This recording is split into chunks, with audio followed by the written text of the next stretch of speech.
एक आंदोलन खड़ा करने के लिए हाथों और पांव की जरूरत नहीं होती है, दिल और दिमाग की जरूरत होती है। You don't need hands and legs to drive your organization, you need head and heart to drive your organization.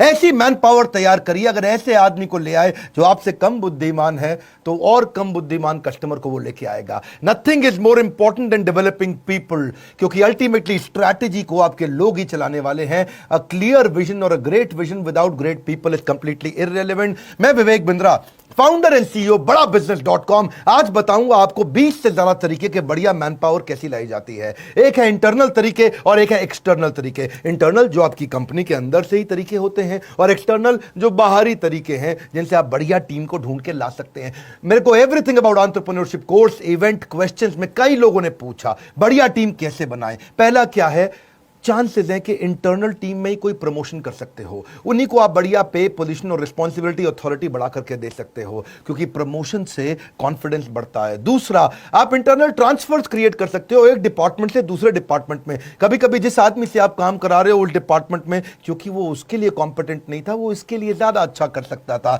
आप रिटायर्ड एम्प्लॉयज भी लेकर के आ सकते हो जो चले गए थे, या दूसरी कंपनी के कॉम्पिटिटर के रिटायर्ड एम्प्लॉयज को ढूंढ सकते हो, या अपनी कंपनी के रिटायर्ड, मारुति ऐसा बहुत करती है। उनको लगता है जिसने हमारी कंपनी में 30 साल काम कर लिया, अब अगर उसे कोई और लेके चला गया ना तो हमारे राज जाके खोल देगा वहां, इसलिए अपने रिटायर्ड एम्प्लॉयज को वो ले आते हैं वापस जाकर के।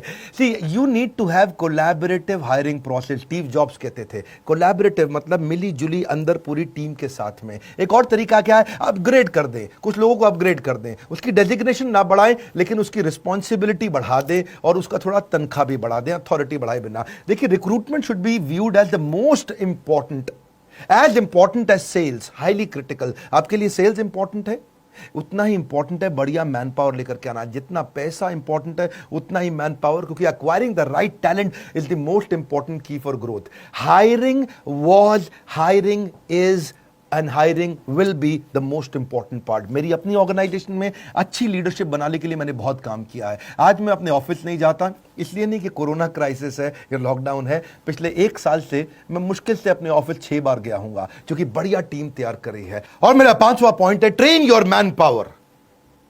ट्रेनिंग पे एक थोड़ा किस्सा सुनाता हूं गौतम भाई अडानी का। गौतम भाई अडानी गुजराती सब जानते हैं। एक बार उसकी कंपनी में हेजिंग की गलती हो जाने के कारण टाइमली ना करने से 50 करोड़ का नुकसान कर दिया एक सीनियर एम्प्लॉय ने। सीईओ बहुत नाराज हो गया था, इसने 50 करोड़ का नुकसान कर दिया। वो उसको निकालने की तैयारी कर चुका था। बात गौतम भाई अडानी पे पहुंची तो उन्होंने इसको बुलाया, पूछा क्या हुआ। बोला सर बहुत बड़ी गलती हो गई, आगे से कभी नहीं होगा, समझ में आ गया मुझसे गलती हो गई। गौतम भाई अडानी ने अपने सीईओ को बोला इसको नहीं निकालना। सीईओ हैरान, सर 50 करोड़ का नुकसान किया इसने, कैसे नहीं निकालना।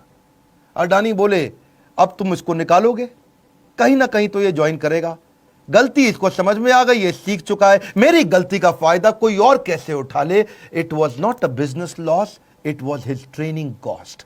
गौतम भाई अडानी का वो डिसीजन, उस एम्प्लॉय को ना निकालना, व्यापार जगत में बहुत अप्रिशिएट किया गया कि एम्प्लॉय अपनी गलतियों से भी ट्रेन होता है, सीखता है और आगे और एसेट बिल्ड करता है। और ऐसे ही एम्प्लॉयज आगे चल के आपके लिए और एम्प्लॉयज लेके आते हैं।